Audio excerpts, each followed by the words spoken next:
USAA knows dynamic duos can save the day, like superheroes and sidekicks or auto and home insurance. With USAA, you can bundle your auto and home and save up to 10%. Learn more and get a quote at usaa.com/bundle. Restrictions apply. This episode is brought to you by Indeed. When your computer breaks, you don't wait for it to magically start working again. You fix the problem. So why wait to hire the people your company desperately needs? Use Indeed's sponsored jobs to hire top talent fast. And even better, you only pay for results. There's no need to wait. Speed up your hiring with a $75 sponsored job credit at Indeed.com/podcast. Terms and conditions apply. Hey everyone, it's your girl Breeny Lee, and welcome to the Pep Talk podcast, where we have real, raw, relatable conversations with the pep talk you need. You have the power to create your future with the choices that you make today. What do you bring to the table? Baby, I am the table. Love yourself a little bit more than that, ladies. Come on. Dust settles, queens don't. And don't forget, know your worth and then add tax. Period. I don't know if it's that time of year, but I feel like so many people are going through a breakup. I get messages on a daily, even after I decided that I was already going to talk about this topic. I feel like every day someone's telling me about their situation. I just want this video to be a heart-to-heart. I know it says how to, but I've made about 3 videos about getting over a breakup, what to do when you're hurting. I think this video, I just want to kind of let you guys know that it is okay and that you're going to be okay. I don't want you guys to feel like you're crazy because you're feeling this way. Breakups is like somebody dying. Somebody that you used to know dying. And it's even worse because they're not dead.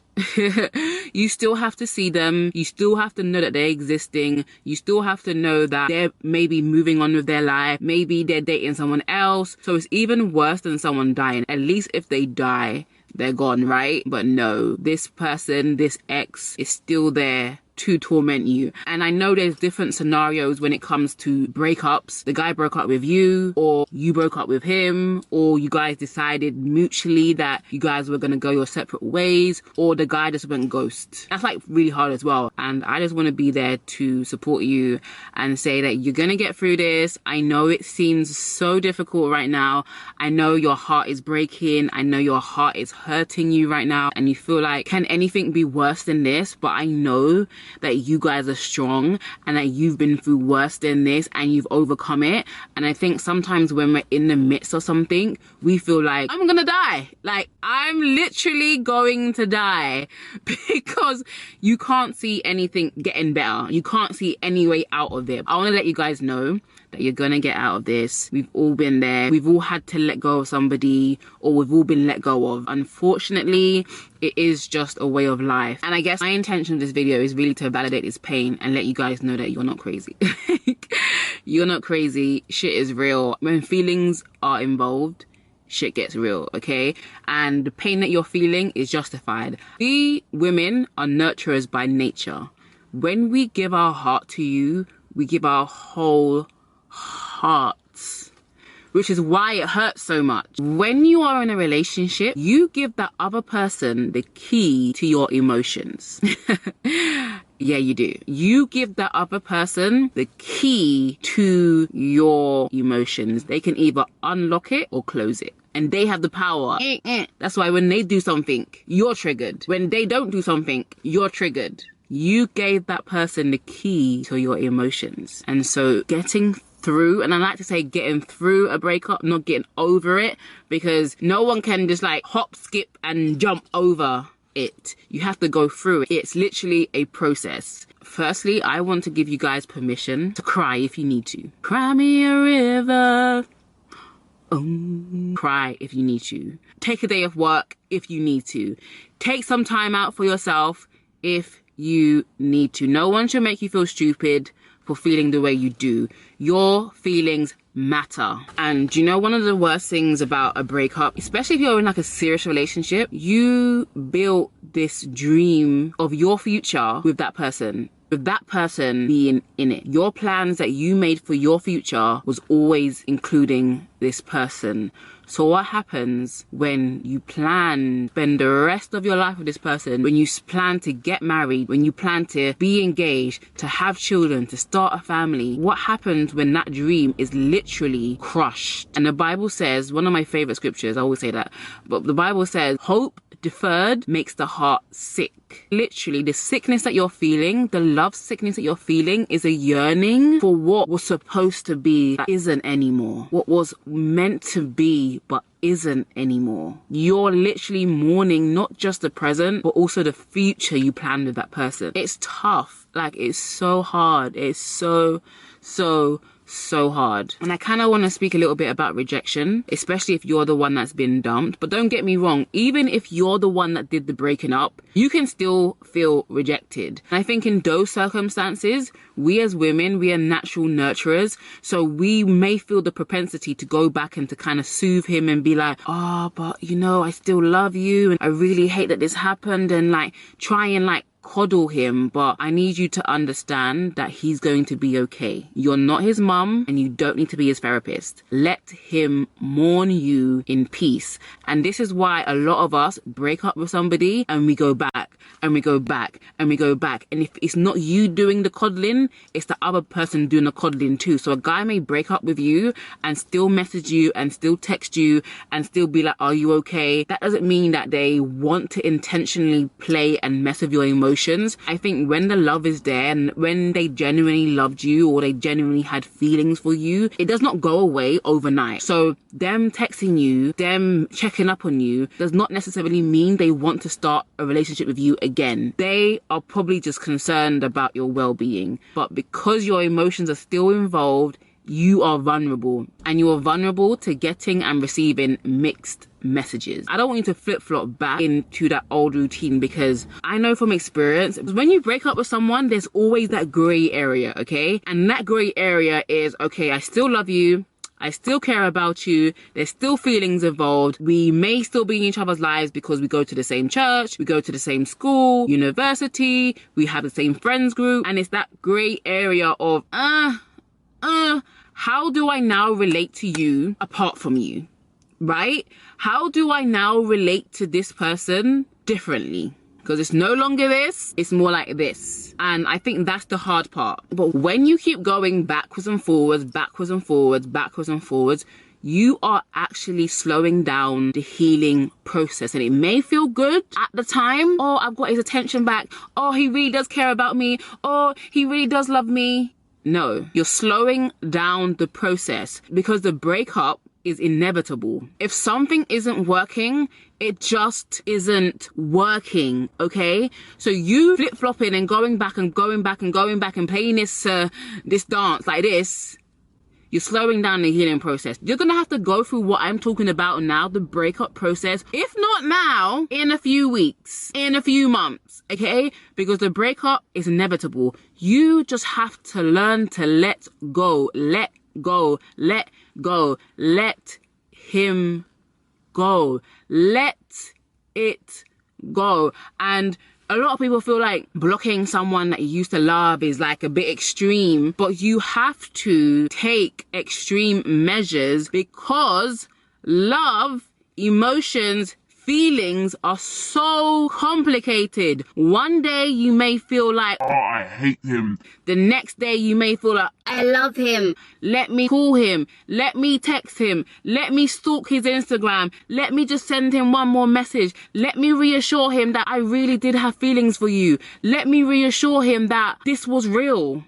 You don't need to do any of that. Sometimes the block button is your best friend. That does not mean you hate them. That does not mean you're bitter. It just means you're protecting and guarding your heart. Guard your heart. And some people may say, oh, it's easier said than done. Everything is easier said than done. But once you make up in your mind and you make a decision that this is going to be it, I'm not going backwards and forwards with this, I'm letting this guy out of my system, you can fully move on and heal. So if you're not gonna block them, create boundaries. No, you can't call me. Stop calling me. Stop texting me. I'm trying to get over you. Leave me alone. I have to unfollow you because every time I see you, it brings back old feelings and it's stopping my process. And sometimes guys are so selfish that they want their cake and eat it. They know they've broken up with you, but they still want you to be around. They still want to be able to call you to access your life, but it doesn't work like that, honey. You need to tell him it don't work like that. You made your decision. You made your bed, now lay in it. And sometimes you have to do that for them because they're not going to do it for you.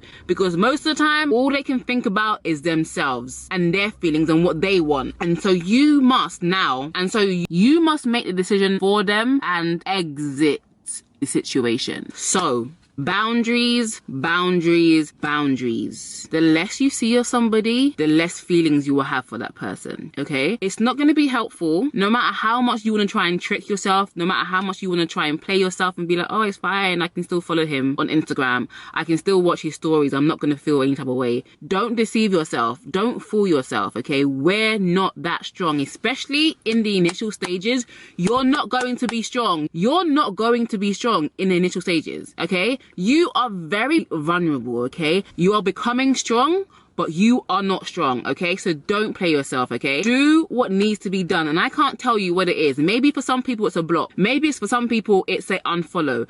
I can't tell you what to do, but you know what works for you. You know what boundaries you need to take in order for you to clear him out of your system. And I want you guys to know that time is a healer. It literally is a healer. Even though right now you feel like, how the hell am I going to function without this person? How am I going to live without this person? Baby girl, you're living. Baby girl, you will live. You will meet someone else that is compatible, that will not leave, that will not reject you, that will not treat you that way. And sometimes it's not even negative. Sometimes people just don't work out. Sometimes things just don't work out. And let me just say this, because not all breakups are bad. Sometimes you guys mutually decide, this is not working, let's go our separate ways. And I think sometimes that's the worst because that person didn't necessarily do anything wrong. So you're like, I can't even be mad at him. And creating boundaries is not because you're mad at somebody. Creating boundaries is to protect your heart. And you have to think about you right now. And my concern is not him. My concern is you right now. Okay, so I'm speaking to you. Do what needs to be done to protect your heart at all costs. And it's about self. It's about self-esteem and it's about self, okay? Controlling the things that you can control. You're not in control of what happened. You're not in control of what he thinks or what he's feeling. You're only in control of yourself. And wait, well, before I get into this, let me talk about rejection for a second. I believe with my whole heart, man's rejection is God's protection. You may feel like this person rejected me. I'm not good enough. I'm not pretty enough. I'm not skinny enough. I'm not light enough, I'm not dark enough, all this kind of stuff. You may feel like that on a surface and maybe how it looks like. On a higher level, on a spiritual level, God was protecting you from something. You may not know what it is, but trust me, God's ways are higher than our ways. What we see with our eyes right now is not it, okay? So once your perspective changes and you realize that God's intention for you is good and it is pure, he will never take something out of your life that you need. He will never take something away from you that is yours. If he took it away, it's because it's not yours. If he took it away, it's because he has something better for you. Trust him. What is yours will be yours. Point blank period. You can rest in the fact that whatever's going to be yours will not leave you. If it leaves, it means it's making room for what is actually yours. Believe that. And so when we go through a breakup, it's very important that we get back to self. We get centered and we realize who the hell we are. Okay? Remember who the hell you are. Remember who the hell you are. Do not let any man break you. You're stronger than that. You're better than this. You are better than this. You have the control. Trust me. Don't allow your mind to go to, oh, I'm not this enough, or I'm too this, or I'm too that. Granted, none of us are perfect. Yeah, we all know that, okay? But this is not, this is not the time, baby girl, to start pointing out all the things that are wrong with you, okay? Be kind to yourself. Be nice to yourself. You are amazing, okay? Yes, you may have some imperfections, but you are amazing. And the reason that guy broke up with you is not because there's something wrong with you. So get that out of your brain. The reason he was with you in the first place because he saw something good in you, okay? The reason he even wanted to even be in a relationship with you is because there was something good in you, okay? So don't allow the rejection to make you feel less of yourself, okay? You are a queen. You are beautiful. You are lovely. You are lovable. You are amazing, okay? You are amazing. You are amazing. Cry, but put your crown back on after you finish crying, okay? Even if the guy has moved on, which they surely do, okay? I learned this week by going on live with Mr. London. He said the reason a guy moves on super quick is because he had probably already checked out of the relationship long before he broke up with you. And he may even have been talking to someone or had his eye on someone before. So you may see like, oh, he moved on so fast. Like that guy may have checked out a long time ago, okay? So I don't know why I'm saying that, but maybe it's gonna help someone, okay? Whatever. Yeah, don't allow yourself to damage yourself anymore. You're already hurt. You're already vulnerable. You're already open. Don't shoot yourself. Don't hurt yourself. Take some time for yourself. It's time to get back to you, okay? Time to get back to who you are, who you were before you met this person. But take your time. It's going to take time to get back to that place, okay? Love yourself. Take care of yourself. Protect yourself. Do not give that responsibility to anybody else. What we tend to do as women, what we tend to do in general, and especially those of us who are in relationships, we give that other person control of our happiness. We look to that person to take care of our needs. When you go through a breakup, you now need to take care of your own needs. And that can be so tough.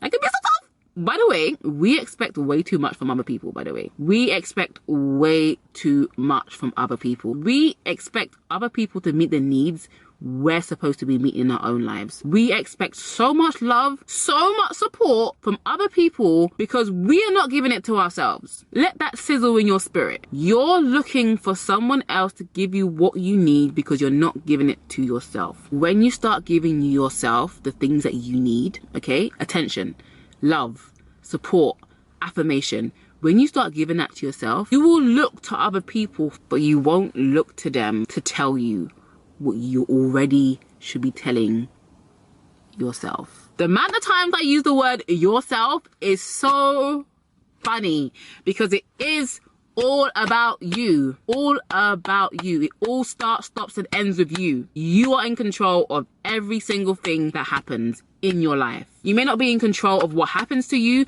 but you are in complete total control of how you respond. Life is 5% what happened to you, 95% how you respond to it, how you choose to react to it, okay? No one else but you. So give yourself the care and the attention that you need and affirm yourself. It is going to be okay. I'm going to be fine. This too shall pass. Go out with your friends, take a vacation. One thing that happens when we're in relationships is we forget about everybody else, okay?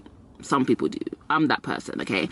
So go back to your friends. Go and take comfort in your friends. Have fun. Have some good, clean, unregrettable fun, okay? If you're hurt, you shouldn't be dating. Don't rebound. Remember I said this.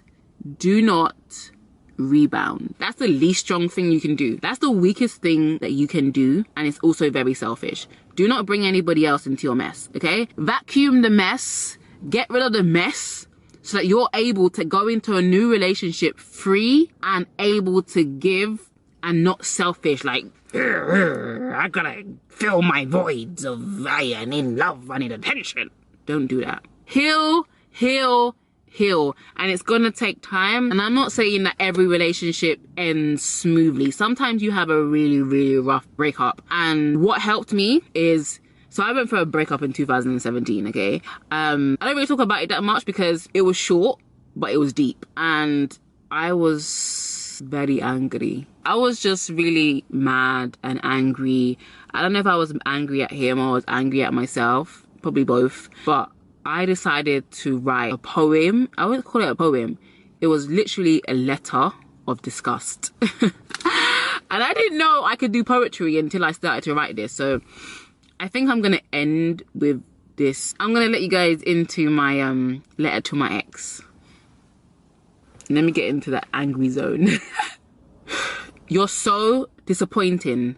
Thank you for showing me your true colours again. I really did have hope that this time things would be different, but you are not different. It's becoming very clear to me when I give you too much rope, you hang yourself. You don't know what to do with this love, so you sabotage it. You're a F-boy who runs and hides. I need a man who's strong, who stands and fights, will confront an altercation head on and not duck and hide. I'm too good for you and you know this, but I thank God for intervening each time. I don't blame you because I asked God to lead me and deliver me from evil, and each time he delivered me from you. So I'm not angry, though I should be, but God told me you are not in control of your life.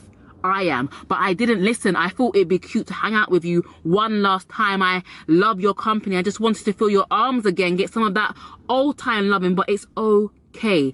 Love isn't always physical. Sometimes love is saying, no, don't touch me. One day I'll meet a guy who shows his love through touch last, because I'll look in his eyes and have no doubt that he loves me, because he'd give his right eye to see me happy. Unfortunately, he is not you, and you are not him, because you are selfish. You care only about your needs. It would have been nice to see you one last time, but it's okay, friend. Have a good time. I will be distancing myself from you. Need to guard my heart again, but this time with walls and bolts and chains to keep you out. I will be strong. I have to be strong. Strength is all I have. I wish you good things only. Sad we couldn't be friends, but I guess it's for the best. Good luck. So that was my poem that I wrote to my ex when I broke up in 2017. And really and truly, it really helped me to get some of my aggression out, because sometimes guys are just so disappointing. But we play ourselves because we know what kind of guy it is, and we still take the bait. We still take the bait. But that letter for me was really important because it was about me letting go, and I had to let go of him. I actually wrote like 5 other ones. I think they're actually really good, but it was about me letting go of him, getting him out of my system. And maybe that's what you need to do. Maybe you need to write a letter to your ex. And there's this video that I watched by Iyanla Vanzant. It was a thing that you had to do. It was called a relationship autopsy. And it was basically just you evaluating the relationship, the ups and the downs, what you could have done better, all things like that. So I'm going to link the video down below. I think it'd be really, really beneficial for you guys to actually really evaluate your relationship. I mean, I'm very, very analytical. So maybe it works for me. I don't know about you guys, but I think when something's down on paper, you're able to go back to it and read it and just take it in and absorb it, okay? So yeah, that's that. This is a shout out to my ex. Ooh, this is my favorite. Well, thank you for listening to this episode of the Pep Talk podcast. It would mean so much to me if you can leave a review, rate this episode, and I will see you in the next one. Stay fabulous, ladies.